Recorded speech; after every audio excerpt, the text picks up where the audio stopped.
upstate New York. Welcome, everybody. My name is Dr. Jackie Jacob, and I am one of the two poultry specialists here at the University of Kentucky. And as part of my job description, I help coordinate the community of practice for E-Extension's small and backyard poultry flocks. E-Extension is the electronic version of the United States National Extension Cooperative Service. And this group deals specifically with small and backyard flocks. So every month we have a different webinar on something related to small and backyard flocks. Feel free to email me if you have any ideas for upcoming webinars. I'm trying to put together next year's one starting in January. We still have 2 more. I will put in a link once the webinar starts on where you can find the upcoming webinars as well as the recording for the past webinars. All of our webinars are recorded. Recordings are available for anyone to view. Feel free to share the link once it gets put up. Again, trying to get anyone who needs the information to view it. So today's presentation is on litter management for the small flock, and our speaker is, I got you mixed up all the time, Florida, right? Yes. Because I have another one from North Carolina. Keep getting you guys mixed up. Alicia is going to be talking about litter management. I'll let her introduce herself, give a little background.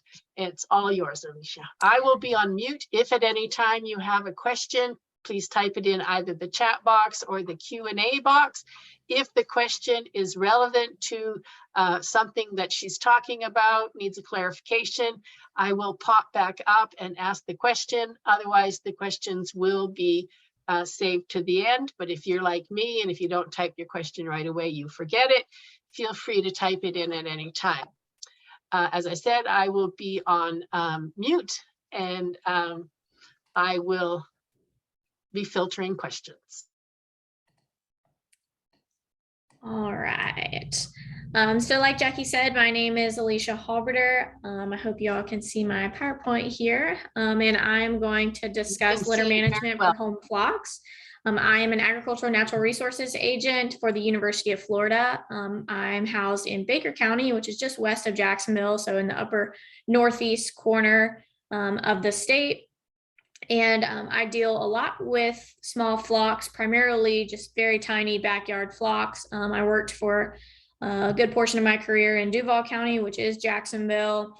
And in those big cities, they have a lot of requirements for people to own chickens, and therefore seek a lot of knowledge from Extension. Some of them even have to take courses from the Extension office in order to have chickens in their backyard. So I have, I would say, quite an extensive knowledge of backyard poultry now, and especially having my own chickens, knowing what it takes to manage some litter and such in our coops and some of the options we have available. So one of the first things I want to talk about is the goals of litter management. So what do we actually want to get out of managing our litter? What's the point of this essentially? One chicken can produce up to 70 pounds of manure in a year. So you don't think of that much could come out of one little chicken, and then you start doing some chicken math and adding more and more chickens to your flock. That adds up pretty quickly. So the 3 goals that we're going to have for our litter management are definitely going to be cleanliness. Obviously, we want our coops to look nice. They're a key feature of our backyard. Most of them is a hobby or just our pets. We really spend a lot of time in there. We enjoy our chickens. We want our eggs to be clean, our chickens to be healthy, and everything associated with that. So cleanliness is going to be the biggest factor, in my opinion, for the goals of litter management.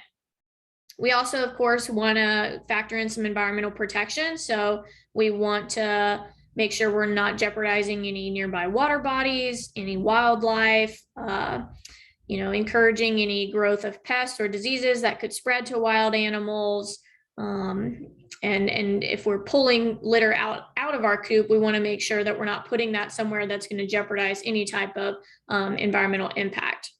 And then lastly, the convenience or the difficulty of the strategies that we choose to manage our litter is going to be kind of a singular choice for each different chicken owner. What you're willing to put in and get out of it is going to be really individualistic to you, and how much work and effort you're willing to put into it. So what are some benefits of proper litter management? The first is going to be cost reduction. So I see true litter management, people feeling like they need to completely strip their coops every few weeks or so, or improper litter management, your bedding's getting really wet, you're having to pull it out because it reeks or because your chickens are getting sick, and you're completely having to strip that coop and replenish that bedding every time. That cost adds up. And I'm not sure if you've been paying attention to your feed bill or your Tractor Supply bill recently, but the cost of shavings is skyrocketing. They're becoming difficult to find. And other bedding sources as well are increasing in price. And so we want to reduce that cost as much as we can. Pest and disease prevention is going to be a really good highlight of proper litter management. The more that we can reduce moisture in our coop, we have some potential for additives we can put into the litter that can reduce some pests and kind of manage things like mites or chicken lice and things like that. And then, of course, disease in general, where moisture is going to be your biggest factor. Proper litter management is going to be a huge impact on prevention of respiratory diseases, airborne diseases, stuff like that. And then for those of you, I see a few of you are way up north, Washington State. We have some in upstate New York and such. Insulation is going to be a big factor for you. So here in Northeast Florida, we don't get very cold here. My chickens are certainly not suffering, even in the dead of winter, usually for any type of warmth. So not a huge factor for us, but for those of you up north and some other places where it dips down into the low teens or is cold for a long period of time, insulation is going to be a great factor of proper litter management. And we'll get a little bit more into that as we go through. So we have a bunch of different litter types that are available for our small flocks. And most of these are used on a commercial basis as well. The number one commonest one is probably going to be wood shavings. You'd find these at any feed and farm store. They come compressed, you open up the bale, throw them in there, they're good and done. Pine pellets or sawdust, the pellets that turn into a sawdust, are also really popular with chicken owners.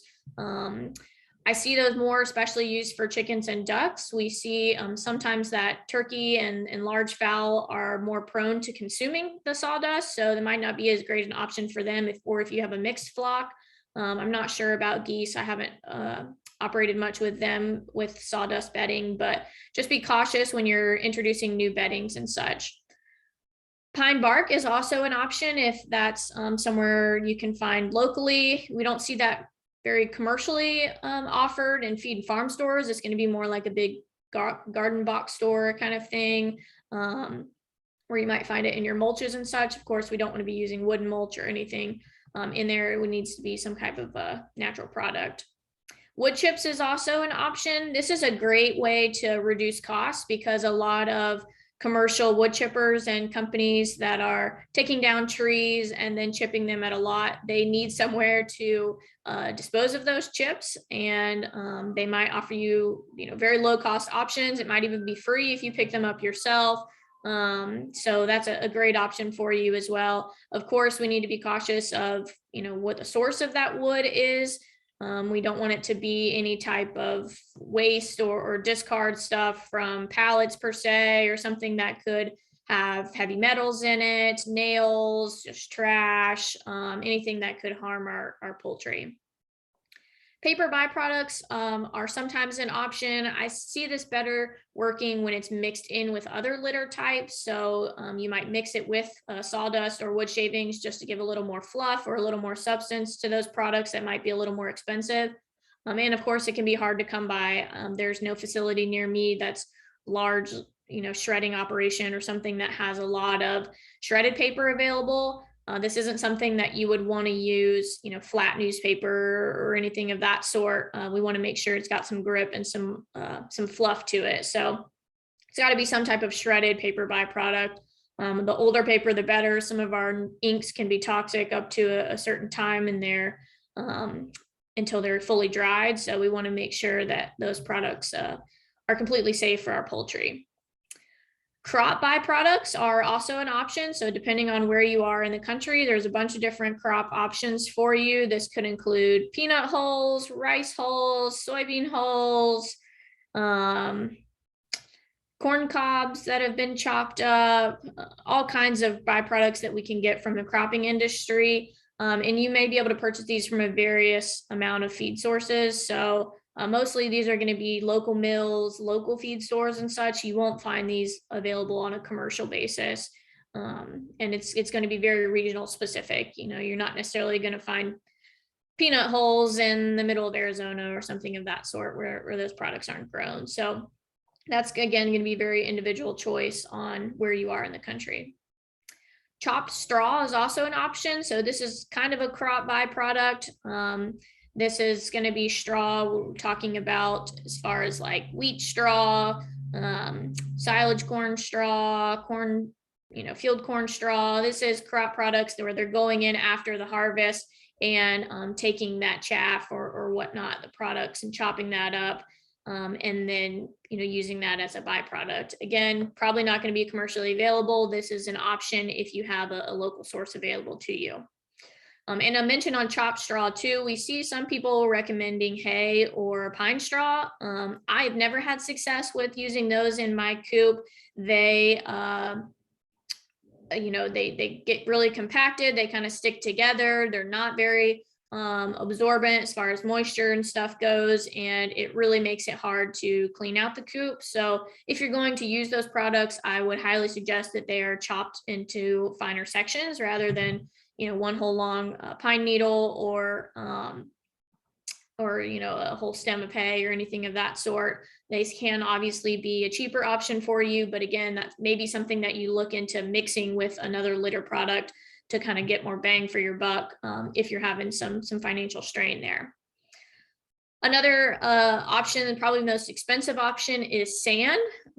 We see a lot of people highly recommend sand. They say it functions almost like a cat litter box where you can just go in and easily scoop it out.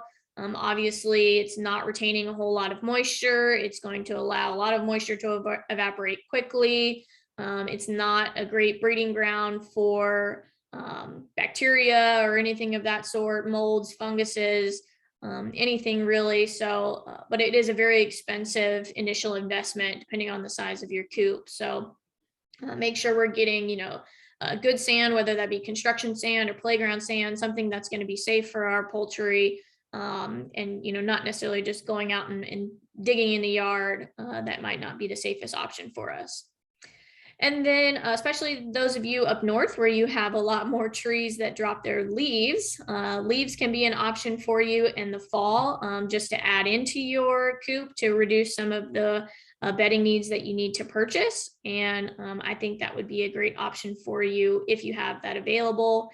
It would also be kind of a great enrichment project for your poultry if they're cooped up all of the time there, just so they can scratch through that and maybe have some access to some insects and stuff.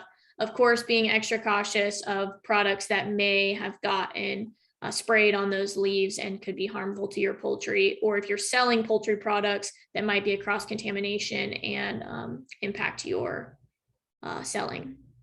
We had a question. Are there any types of litter to absolutely stay away from, and why?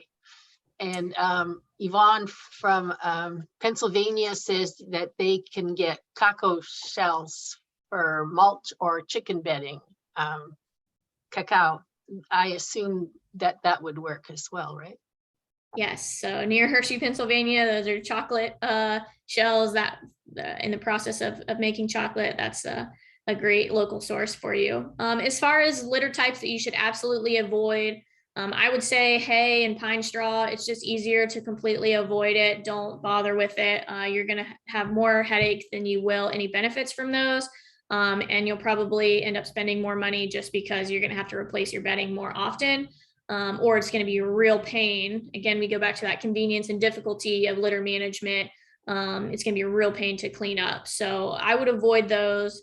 Some other ones, there have been some studies relating cedar and that being toxic to chickens. So I know like my local Tractor Supply right now has been out of pine shavings for a few weeks now, and I'm not sure when they're going to get some more in, but they had cedar shavings available. And so we had to do some kind of information letting people know that that might not be the safest option for their poultry. We can use that in other small animals in horse stalls and such. Other than that, really just kind of your own judgment. This is a pretty comprehensive list of what's going to be available either in local sources or commercially. So, nothing that's going to harm your chickens. We want to be cautious of yard waste or anything like that that could introduce diseases or poisonous plants or anything of that sort.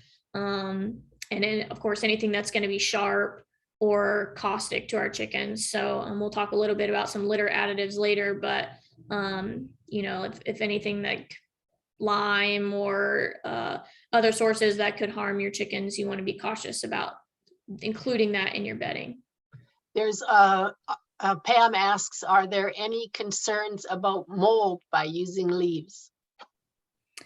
That's going to be a big factor as far as moisture control. So we'll talk a little bit about that in some further slides, but and I'll talk a little bit about why you might want to include leaves and some of the litter management techniques we're going to discuss about later on. But yes, there potentially could be issues, especially if you have a really wet coop and have poor moisture control, then you could encourage some mold growth there in the leaves. So again, it wouldn't be probably a product I would use 100% on its own. I would include that in a mixture of other bedding types just to either reduce the cost and provide some more bedding there. They're also going to break down really fast, and so it's not going to be a long-term bedding option for you. What about the threat of avian flu with many of these options? We will discuss some with the litter additives, like adding lime as far as moisture control. I'm not sure avian influenza is going to be an impact for that based on where you're getting your litter. Of course, if you're interacting with any type of commercial poultry operation or operation that's has poultry on site or anything, that's really where you're going to include some risk for avian influenza or spread of any diseases, including zoonotic diseases. The biggest thing I think would be from these, I think like pine bark or even your wood chips. If those come from areas that, say your wood chips was from a tree that all these crows roosted in or birds roosted in overnight, and there was a lot of manure and such available in those wood chips, that could introduce some diseases. But the time and the storage and how long it was since it's been harvested, all those are going to factor into that. So again, just kind of use your best judgment. But I would say overall disease introduction is not going to be a huge concern as far as litter is concerned. Amy says, I have always tried to stay away from leaves and crop byproducts because of the chance of bringing mites and lice in. Is that a concern? Definitely, again, a concern based on where you're getting these products from, how fresh they are.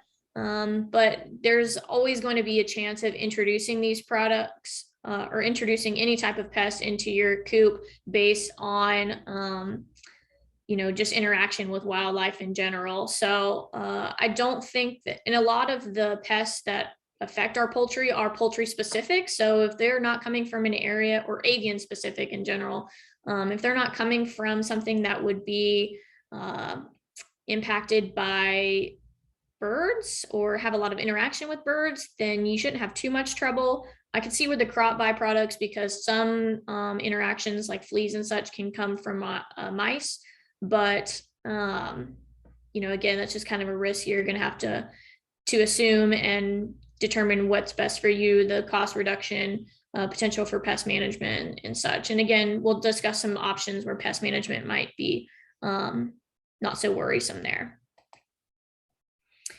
So we'll just kind of roll into those topics that we just discussed on those questions. How do we extend the life of our bedding? The biggest option there is going to be moisture control. So proper litter management focuses almost 100% on moisture control. The manure of poultry is very high in ammonia, and that thrives in a moist environment. So it's going to volatilize. That's where we get those gases that really impact the smell, the odor of your coop, can make it really difficult, and then puts moisture in the air, can spread some respiratory diseases or make it difficult for your chickens to fight off respiratory diseases because there's so much moisture in the coop. So moisture control definitely going to be your biggest factor there when we're talking about what bedding choice you're going to use, how thick your bedding is, and then, just kind of the dynamics of your coop. I have some waterfowl in my coop, so their manure is a lot more moist than even my poultry. So I have to kind of factor that into my bedding choices and the management of my litter overall. Deep bedding is going to be essential for proper litter management. And so your bedding should be anywhere from 4 to 12 inches deep. Typically, I go through and clean out my coop entirely. I put about 4 inches or so of bedding down, 4 to 6 inches or so of bedding down into my coop. And then I'm going to continuously turn that, go through and flip that around. My chickens obviously are helping with that as well. And that helps, again, with the moisture control. You're bringing some of that moisture to the top, where in Florida, we're a little lucky here where we have the heat to be able to pull some of that moisture off as well. But you're going to keep including fresh bedding over time into your coop. How often you have to do that, how much you have to add when you do add it, is going to be really dependent on how many chickens you have, what the size of your coop is, and what type of bedding you're using. So I can't really give you any specifics on that. It's really just kind of a trial and error and what works for you. But we can put that bedding all the way up to 12 inches. Again, that's where you're going to get a lot of that insulation, where you have that nice deep bedding for your poultry. And that composting is going to start almost right away. And we'll talk a little bit about that as well. And then the heat coming off of that is going to help warm up your coop. So I like to do, a really good clean out in the beginning of spring. And that is when my bedding is the lowest. And that way, when we get into the cooler months of autumn and winter, my bedding is the deepest. And I'm getting that insulating effect that I would need.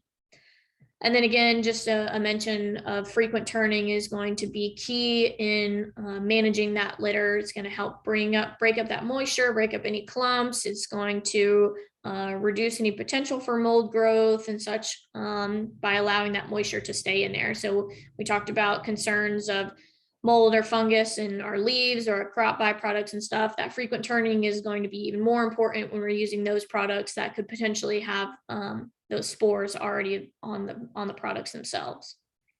Getting them away from that moisture is going to be key.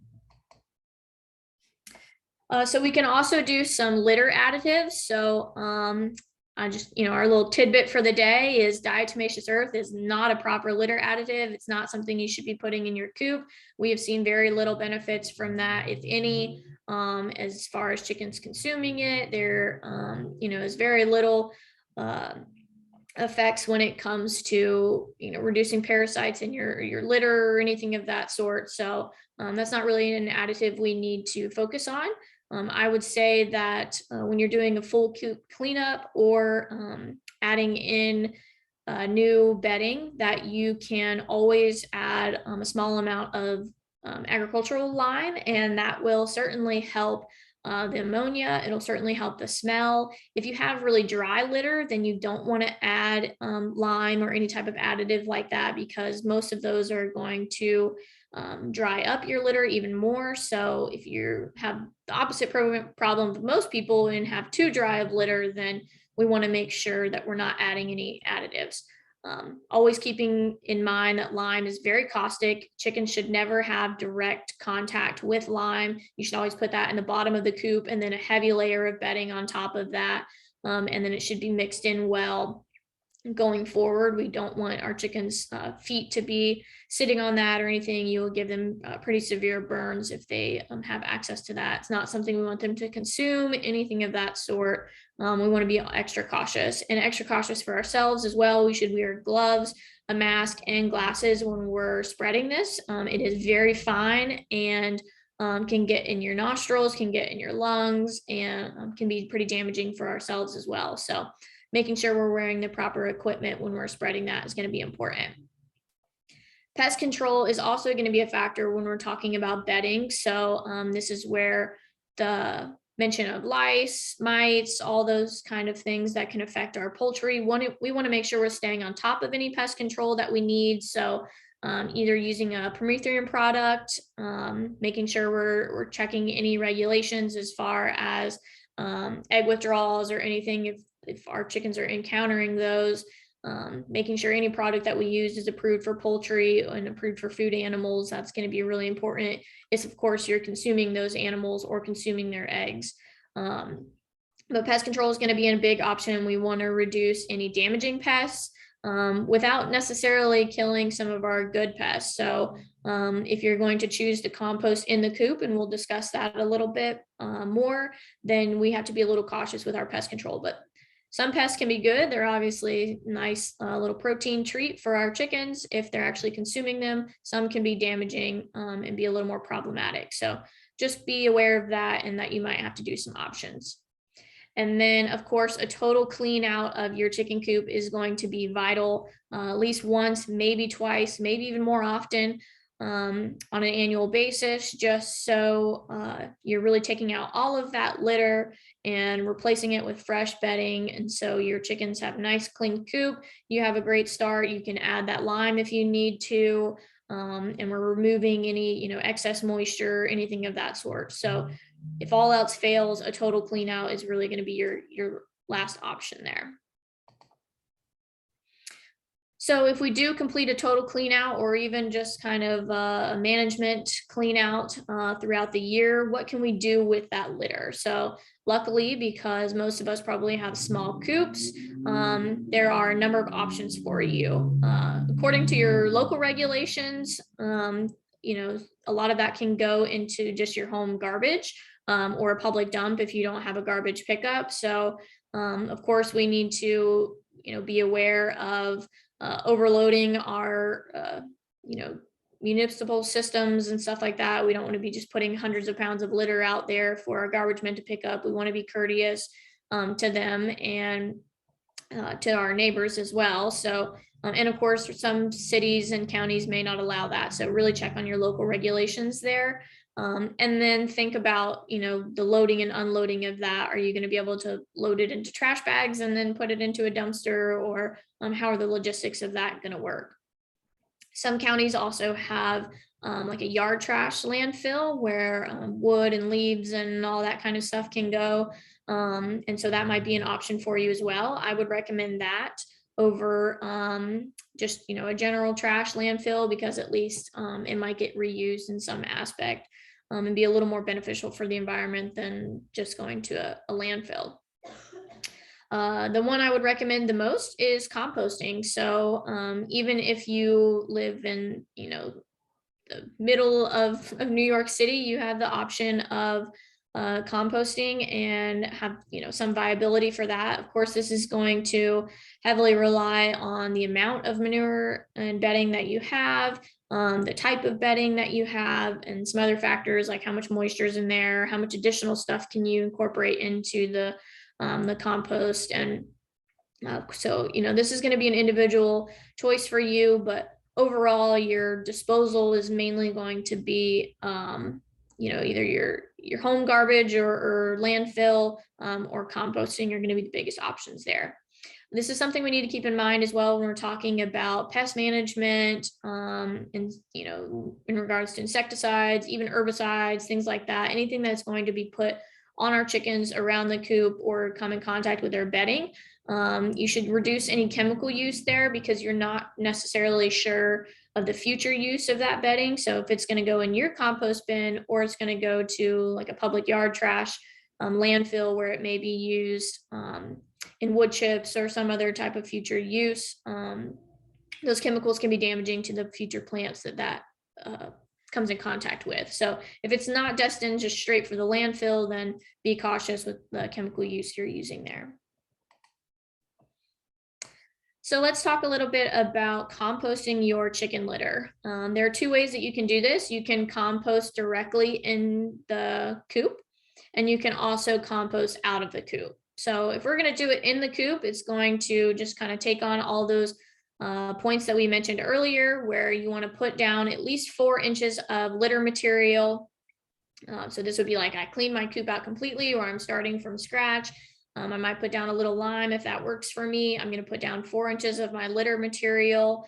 I'm going to regularly stir and prevent clumping through this. So whether that's a every few days basis, weekly basis, it's really going to be, again, based on how the size of your coop is, the layout of your coop, how often your chickens are in there, how many chickens you have. It's going to be based really on your specifics there. So kind of trial and error. And then over time, you're going to add bedding up to 12 inches deep. So you may need to create kind of a wall system for your doors and stuff, so that bedding doesn't just come pouring out. But you're going to want to add fresh bedding, whether it be a different material or the same litter material that you're using. This could be over a period of 6 months. It could be a period of 3 months. Could be a period of weeks. You're really just, again, going to be very specific to your operation, and make sure we're maintaining regular turning in that over time. And again, your chickens will help with that a little bit. You can add some other materials in there, like the leaves we discussed. Other carbon rich materials are going to be beneficial, because we're talking about compost. We need 2 major factors, that being a carbon source and a nitrogen source. So any type of pine product, whether that be pine sawdust, pine shavings, mulch, bark, wood chips, any type of that is going to be a great carbon source. And then if we can add some other carbon in there, because poultry manure is so high in nitrogen, it's really going to improve your compost and the ability for it to compost in general. And then you would pull that material completely out of the coop, and that way it is already just fully composted. You can go ahead and spread that on the lawn in your gardens, however you want to do that. To compost it out of the coop, you would pretty much do the same thing, except you're not just going to continuously add fresh bedding on top of the existing bedding in the coop. You're going to do a complete pull out, or a management clean is what I generally call it. Is I just need to go in there and pull the few top layers, or turn it over really good and pull some of that bottom layers where it might be retaining too much moisture, or the materials are breaking down too much. I'm going to pull that out, and I'm going to compost it somewhere else, preferably on an impervious surface. So concrete, bedrock, some type of pad, and contained in some kind of box would be even more beneficial as far as the environmental protection aspect is concerned, but that may not be an option for all of us. So regardless, we're going to remove that from the coop and compost it like we would any other composting bin. And this gives you the opportunity to add kitchen scraps, yard scraps, all kinds of stuff into that compost to really just add into the beneficial nutrients that you're going to see from that. There's a question from Renee. Can you apply litter directly to your garden, either right before planting or at the end of harvest when you put the garden to bed? So 2 factors on that. Just one, if it's fresh litter, then you need to be very cautious about applying that to growing plants. So especially if you have seeds in the ground, I would not be putting fresh litter out there. Chicken manure, poultry manure in general is very high in nitrogen, and you have the chance to burn plants, particularly young plants. So if you are going to do that, it needs to be side dressed. That's at least a foot away from any growing plant. So if you have rows, or it can be put in the furrows between the rows, and that can be beneficial. But adding that bedding material in there without being able to turn it into the soil might not be necessarily beneficial. You won't see a whole lot of nutrient benefits from that because it won't break down as fast. So likely that growing season, you're not going to see a whole lot of nutrient benefits from that, maybe in future growing seasons. I would always recommend composting the manure and then being able to spread that like any general fertilizer. And then you don't have to worry about nitrogen burn of anything of that sort. I definitely wouldn't be applying it after you've harvested the crops and you're going to go in and either put in a cover crop or something of that sort. If you're going to put a cover crop in, then that's fine to put litter in after your main crop harvest. But if you're just putting the bed to rest, as you're saying, where you're going to harvest and maybe till in some of that vegetation, then you're essentially applying nutrients that are just going to get leached into the ground. Unless you have a lot of bedding that you just kind of need to get rid of and you need to add some organic matter and such to your land, then that can be beneficial. But as far as nutrients are concerned, I wouldn't apply it until when you have plants there that are growing and can use it, and that'll help any environmental concerns there where you're applying nutrients to just essentially go into groundwater. I see another question here I can answer really quick that says, do the natural oils in softwood like pine and fir inhibit the composting process? Not necessarily. I could see more issues as far as the pine bark and even the wood chips that are a larger surface area and they don't break down as quickly and still retain a lot of the oils. But in our shavings, and whether they're be fine shavings or flake shavings, they've already been they're so thin and they've been exposed to so much air over time that a lot of those oils have just kind of soaked out of them or evaporated. So the larger chunks of wood, I could see that potentially being an issue. And it's more going to be an issue as far as bacteria growth and such. So it may just take a lot longer for that to compost than other materials. But in general, I mean, I've used almost all of these at least once in my years of raising chickens and haven't had a whole lot of issues with composting. So you have so much nitrogen and you can add so many other carbon sources in there that you should be fine. It should dilute it in a sense enough. So once we have that chicken manure composted, what can we do with it? You can apply it to your lawn at about 1/4 of an inch thick during the growing season, of course. So that just kind of re-highlights that fact that we only want to be putting nutrients out when our plants are growing. It's just kind of an environmental thing for us. And why put something out that is essentially money and it's reducing your need to buy a commercial fertilizer or synthetic fertilizer or another source of organic fertilizer. And you want to put it out there when your plants are growing. If not, the water is just going to bring it right through the soil and into your water table. So we don't want to over apply to our lawn and suffocate any of our grasses and such. And again, make sure you're reaching out to your local extension agents and seeing if there's any recommendations that might be different based on what species or varieties of lawn turf that you have. This is also great for pastures or anything if you have some larger land to get rid of that material. To disperse all of it, you might need to do multiple applications over the growing season in order to get rid of all the manure that you have. But you can't over compost stuff necessarily. So as long as it's sitting and is being turned and maintained, then it should be fine.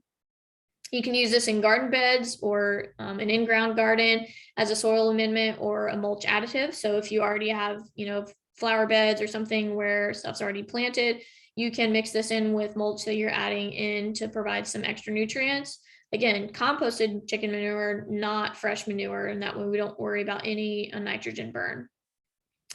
I always like to bring it back to your chickens. So you can use this as kind of a soil to grow sprouts or other treats for your chickens. So you might not be too concerned about the overall yield from something like that versus you would be for your own garden. So it's a great option to just throw some wheat or some barley seeds out there, water them, grow some sprouts, and then your chickens can consume that and make more manure for you.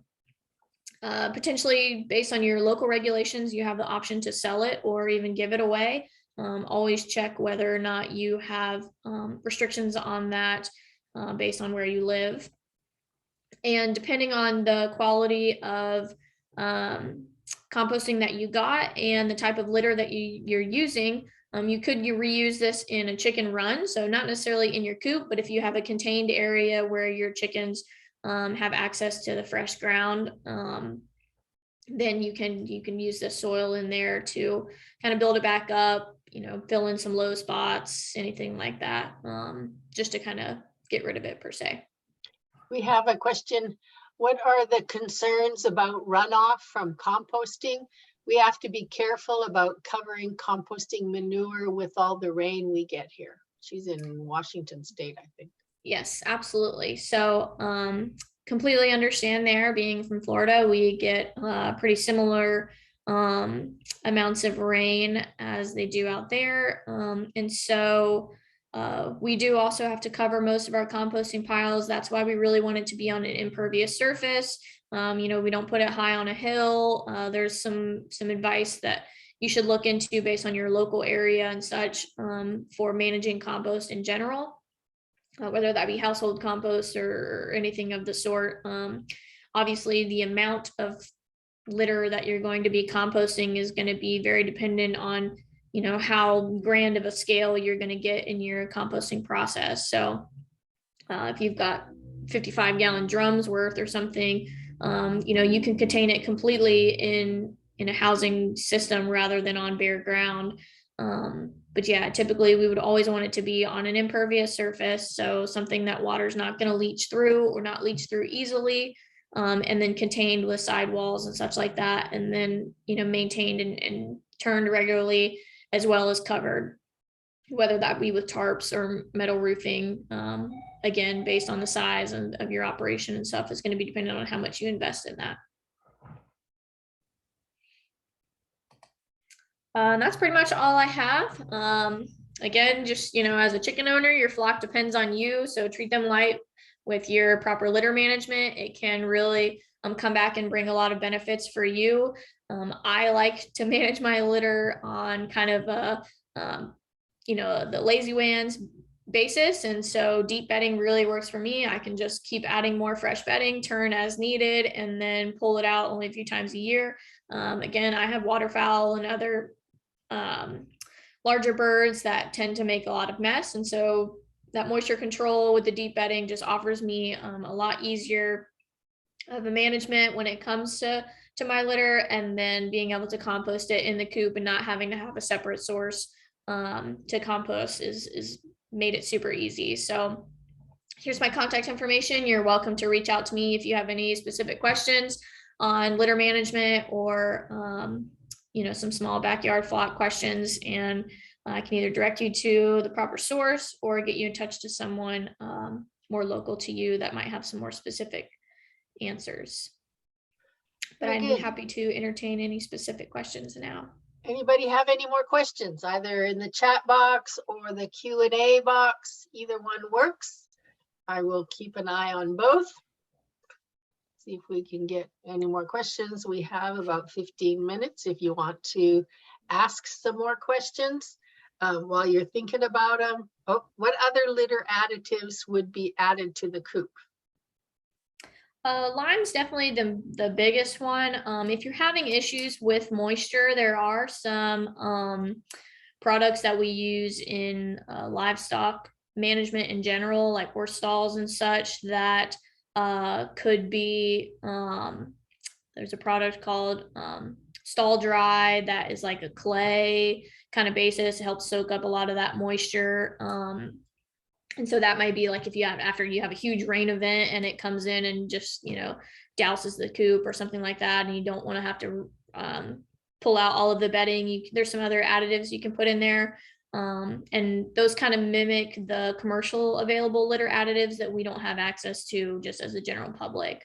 But Stall Dry and Lime are probably the most common ones I see. Diatomaceous earth is one that people always ask me about, and it's one I generally don't recommend. Does deep bedding on a wood floor work okay? Yes, deep bedding of softwood shaving. So yes, that's exactly what my coop is. My renovated old hunting dog pens, which were raised off the ground in our wood planks. And I've used deep bedding on my floors for 5 or 6 years now. Have no rotting issues or anything of that sort. So I actually find it's better because you're retaining a lot of the moisture up into the bedding and it's not kind of soaking down and settling and staying onto the actual wood there. Turning is going to be the biggest factor there. Regular turning and adding that oxygen in there is vital for reducing any chance of rotting. Any more questions? While you're thinking of them, I was going to say that next month's webinar is November 1st, I think. I'm the one doing the presentation, and it is on mixing your own feed. December's, I think it's like December 6th or something, whatever the first Tuesday is. And it's on an overview of chicken anatomy. So I hope you join us for those ones. As I said, if you have any topics that you would like to see a webinar on, just email me, let me know, and I can see what I can do, because we have a lot of people in the group and somebody can do it for sure. Any other questions? Give you a couple more minutes. My cat is taking over me here. The dog woke up, so everybody's, you got to thank you. So I don't think there are any more questions. As I said, this was recorded. The recording should go up later today or tomorrow. Will the anatomy only be on chickens or include waterfowl or guinea fowl? It focuses on chickens, but I will make reference to other birds and turkeys, yeah, how they differ from chickens, because it's supposed to be an avian thing, but most of it will be chicken centered, but the avian anatomy is pretty similar all around. So not seeing any more questions. Thank you guys for joining us. Hope I'll see you next week, next month. God, it's crazy. Thank you again, Alicia, for doing the presentation. As always, very good job. And thank you guys. And I'm going to stop the recording.